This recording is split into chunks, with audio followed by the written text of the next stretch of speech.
Here in Uganda, a vast majority of these refugees are women and children.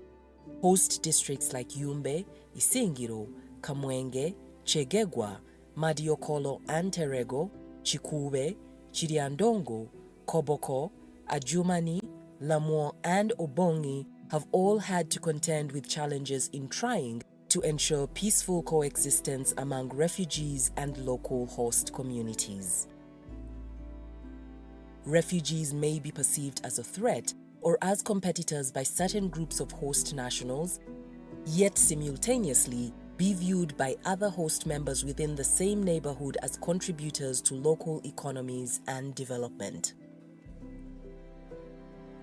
The Development Response to Displacement Impacts Project Dr. DIP is a 5-year regional project focusing on addressing the impacts of the protracted presence of refugees on the hosting communities in the 5 Intergovernmental Authority of Development IGAD countries of Uganda, Kenya, Ethiopia, Djibouti, and Somalia. In Uganda, Dr. DIP is a flagship Government of Uganda project funded by the World Bank and implemented under the Office of the Prime Minister OPM. This influx of refugees strained both public services and environmental resources in host communities. The face-off for resources began leading to simmering tensions and a potential clash of cultures. Schools, once a sanctuary for learning, became a battleground for scarce resources. It is not just about survival anymore, it's about coexisting. I see there has been a very good cordial relationship. From my perspective, I've seen even now the host, especially the refugees coming and marrying.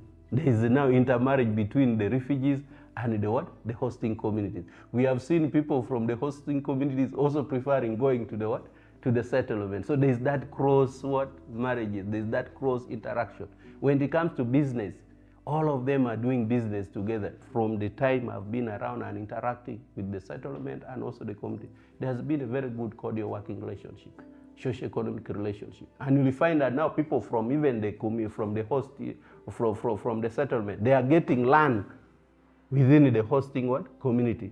And they are coming to to dig, they are coming to render labor, they are coming to do a lot of things, even businesses. Dr. DIP has taken steps to improve refugee host social cohesion by facilitating opportunities for interactions between host and refugee communities, including interventions that promote economic exchange and social cohesion between the refugees and host communities. Dr. DIP has helped to facilitate dialogues between refugees and host communities, bringing together local governments, development partners, and NGOs through joint activities and forums. Faith and religion were identified as a key bridging factor for communities despite language differences. They have been part of the solution of easing the tensions in host communities. The mechanism we have there is just to involve the leaders from the refugees and the nationals. They come together, they sit together. They iron everything. Peace is preached in the church. Peace is emphasized in community meetings, in every place where people are gathered. As a community leader, our aim was majorly to see that the hosting community and the refugees stay together. The refugees who are settled here are even more than the citizens themselves within the town. So this is our home, and next time it may change to our side, so we shall go that way. Because the other time we came from the Sudan as refugees. And when they came here, we said, we are brothers, let's stay together. So anything when they ask from us, it is just given. In schools, language is a barrier that can prevent people from talking or understanding each other. In this school, language was one of the causes of fighting between pupils. In some cases, it escalated to involve the broader community. Misunderstandings led some pupils to believe children from other tribes or countries were mocking or insulting them. School-based, child-led initiatives like peace clubs helped ease these tensions. So Peace Club is purposely formed to have that, to improve the relationship between the refugees and the citizens, because in the past, our students, the citizens and the village would clash, say, over source of water, over any small issue they would clash. And because of that, and that now promotes coexistence between the citizens and then the refugees. Okay, we usually tell the neighborhood to be so loyal. We know if you're faithful to someone, obviously you can be that person's security, and there you promote peace in the community. In health facilities, the SEM sensitization encouraged through Dr. Dip helped prevent the tensions resulting from limited medical resources and facilities from spilling over into the communities. Between the refugees and the indigenous, the relationship here is okay. When all of them come for treatment, for us we treat all. We don't segregate. As such, they are in good terms. An additional measure was to also ensure upskilling to get refugees engaged in economic activities. This group is called Village 1B Tailoring Sub-Project, and this is a group of 12 refugees who were trained in how to sew clothes, and they were given startup support by Dr. Deep. Initially, they received a grant of 21,500,000, in which they were trained and were given tailoring machines and then materials to sew and start earning money from their business.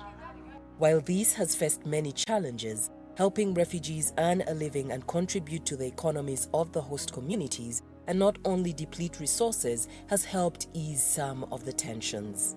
We find out like someone like Leah Ate, who is a single mother of 5 children.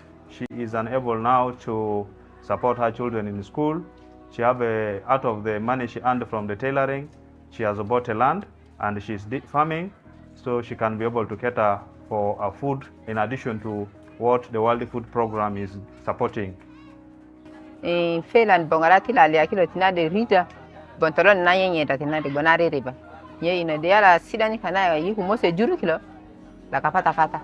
Yido ya kagagala. Ila South Sudanese kilo. Yi utu tawo yi gaga yu. Au mara ilo wakunda au karalo wakunda. Walakini kuta tomo da bergele pirigele kine kwa de kwa tai. Bota pito kindo beri.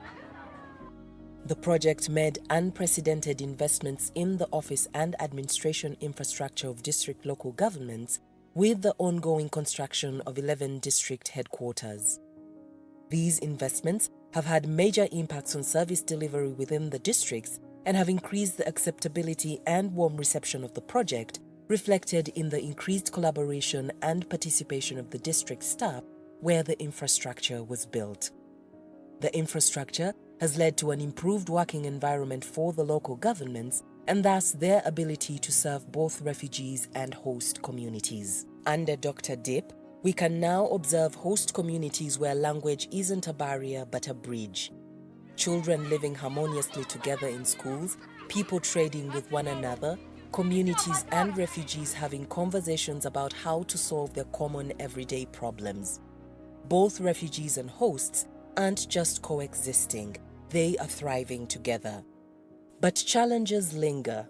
Not all interactions are associated with more positive perceptions, mostly depending on the pattern of economic interaction faced or the position held by the host community members in relation to refugees.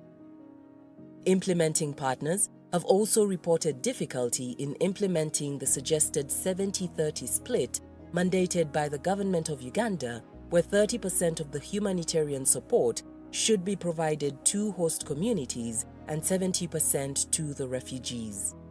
The principle recognizes the generosity of the host community and means they receive some of the dividends of hosting the refugees. Often, donor support is directly humanitarian and is targeted directly at the refugees, but the two communities live side by side. While there have been many successes by Dr. Dip in enhancing social cohesion, the ongoing conflicts in Uganda's neighboring countries means Uganda will still experience influxes of refugees for many years to come. That means there is a need to address insufficient staff capacity for humanitarian protection, peace building and conflict-sensitive activities, and by using peace building as an approach across different programming sectors.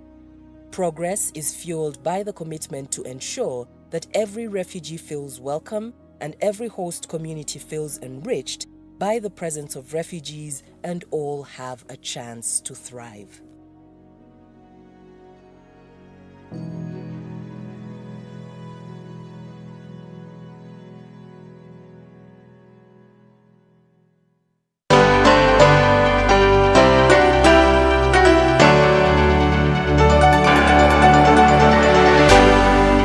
UBC, inspiring Uganda.